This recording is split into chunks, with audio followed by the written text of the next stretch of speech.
Another day, another visit from the Prime Minister. This time David Cameron was whisked around the local secondary school, much to the delight of unsuspecting students. It's his fourth visit to the Rochester and Strood constituency, and he is expected to come again ahead of a crucial by-election for Britain's ruling parties. On November the 20th, the populist UK Independence Party, which took just 3% of the vote in the 2010 general election, could seize another seat in the British Parliament after Mark Reckless triggered a by-election by defecting from the Tories to the anti-EU party.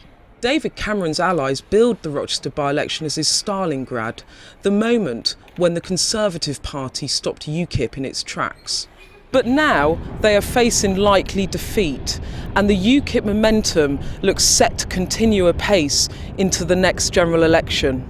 But the rise of Ukip is not just a Tory problem, it's a wider problem for all the political parties.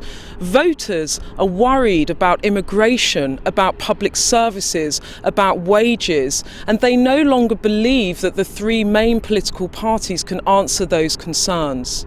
The Ukip candidate is canvassing on a patriotic card against immigration, picking off disillusioned Tory and Labour voters. I used to have money left over. Now I'm struggling to keep the car going. I'm struggling to keep with the family and the kids. As you can see, we've got less money now than we did have before. Immigrants coming in all the time. They don't seem to want to stop that. Are you worried about immigration? Are you worried about because the hospital people that services? lived here all their lives, when council houses or anything come available, they're not getting it. You know, it's going straight over. I've been here 24 years, so I know what I'm talking about. And people aren't really seeing significant wage increases, and one of the reasons they feel that is the unlimited immigration we have from Eastern and now Southern Europe of large numbers of people with their economies in a poor state. So what we see is, as you get more and more people coming to this country, haven't been able to get jobs in their own countries, people feel they're competing with them in the labour market and holding down wages. The polls have consistently put Ukip ahead, and the local sweet shop's own poll bears this out. Some say the deluge of Tory cabinet ministers visiting Rochester is not helping, but Tory candidate Kelly Tolhurst disagrees. I have to be honest, when I've been out canvassing with them, the reaction has been very positive. Rochester and Strood is now in the limelight, so to speak. Everybody's seeing what's going on here. All the cabinet ministers now understand Rochester and Strood and understand what the issues there are that are affecting this area, and that can only be a positive thing. Rochester is a commuter town, younger, more ethnically diverse.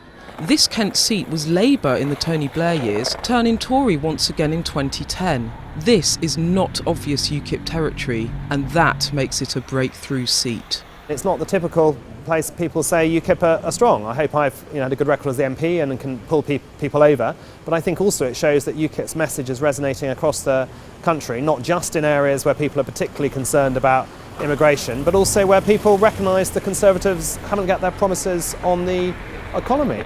I think if UKIP do win here, we can show that UKIP can break through across the country, and if people vote UKIP, they'll get UKIP.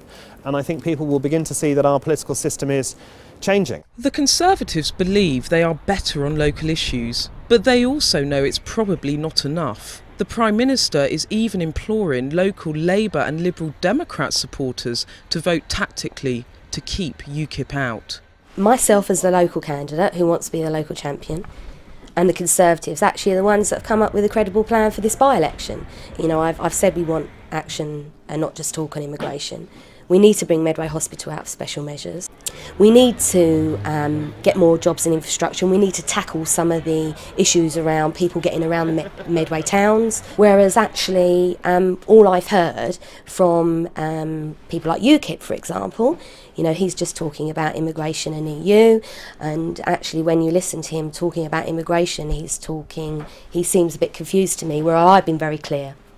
As nighttime falls in Rochester, David Cameron is long gone, but campaigning here continues. This is a hard-fought battle. And Kelly Tolhurst, the Conservative candidate, is the consummate local politician, born here, bred here, lives here. But recent polls suggest that 2 out of 3 voters in this by-election intend to use their vote to punish David Cameron and his Conservative Party. And the challenge he has going into the general election is how he peels back those protest votes and gets these people to vote Conservative once more. Time is running out. He only has 6 months.